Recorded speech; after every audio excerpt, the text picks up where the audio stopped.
ambushed them. The patrol nabbed Revere, and an officer clapped his pistol to my head, called me by name, and told me he would blow my brains out.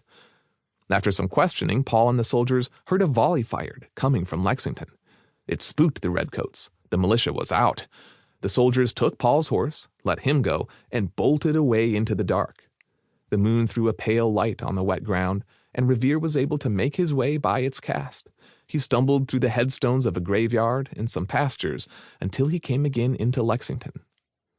After Paul's arrival, Adams and Hancock decided to leave Lexington for Wubbin, a nearby village, far enough away from the imminent trouble. Paul joined them, saw that they arrived safely, and then made his way back to Lexington in the early morning hours. Once back, he walked toward Buckman Tavern, and a man on a full gallop told us the troops were coming up the rocks. Another rider confirmed it. The bristling tips of British gun barrels would pierce the horizon any minute. The militiamen readied themselves. The fight was upon them. Paul's account was exactly what Belknap wanted to hear and would undoubtedly make a superb addition to the Society's collection. But there was so much more to the story. Chapter 1. Arrivals, in which the forebears of our hero trade the trials and hardships of the old world for the uncertainties and hopes of the new, starting our story rolling in the boisterous town of Boston, in the British colony of Massachusetts. This land grows weary of its inhabitants. That's what John Winthrop thought of his home. England was too small, geographically, theologically, politically, and economically. He couldn't stand the cramp, and the feeling was mutual. England couldn't stand him. Winthrop was a Puritan and ran afoul of the Act of Uniformity, which outlawed doctrinal squabbles, something at which the Puritans excelled, in the Anglican Church. It came to this. Winthrop, a one-time government lawyer, needed new digs, preferably where he could structure a little government of his own. So in 1630, he gained control of the Massachusetts Bay Company and led a pack of Puritans to America. Picture Moses leaving Egypt with the children of Israel, except in this case the promised land was the wilderness. The plan was to settle in Salem. Some pilgrims were already there, and Winthrop figured they could farm alongside.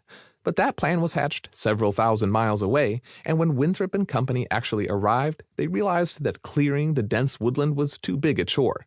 They could hunt the game-thick forest, but they were largely inexperienced, and Winthrop was a klutz with a gun.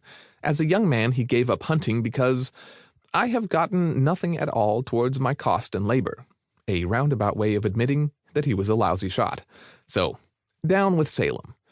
After further scouting the New England coast, Winthrop decided on the peninsula of Tri-Mountain, as the earliest English settlers first called Boston. It had ample room at 700 square acres, good drinking water, and breathtaking landscape. The best feature? The mile-long, muddy finger that gripped the mainland.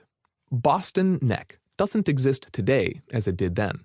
In the 17th century, before the hills were leveled into the bay to expand the landmass, the slender sinew was narrow enough to keep enemies out or inhabitants bottled in, as the British Army would later discover. The Puritans had their base of operation. Now they had to operate. England might have grown weary of its inhabitants, but fledgling colonies needed to create businesses profitable enough to survive in their new homes and enrich underwriters and benefactors in their old. Fattening British purses was a colony's reason for existence, so much so that colonies were often called plantations. Production was the whole point. Virginia had tobacco, New York had furs, and Boston had the sacred cod. It's an apt adjective. The fish is one of the earliest Christian symbols, so it makes a providential sort of sense that Winthrop and his Puritans bettered themselves through the burgeoning industry. He didn't have the foresight to keep up his hunting practice as a lad, but he was smart enough to bring shipbuilders with him to the New World. As one observation had it, the Puritans took to sea with such vigor that their commerce smelled as strongly of fish as their theology did of brimstone. By 1640, Massachusetts exported 300,000 dried and salted cod, the very foundation for Boston's future wealth and status. By the time Paul Revere's father, Apollos Revoix, hit shore in 1716, The settlement had grown from a bedraggled band barely fit to occupy the dirt under their feet to a bustling and prosperous seaside city of nearly 15,000 inhabitants. To keep listening to this audiobook, I've left you a link in the description so you can do it at no cost thanks to Audible's 30-day free trial.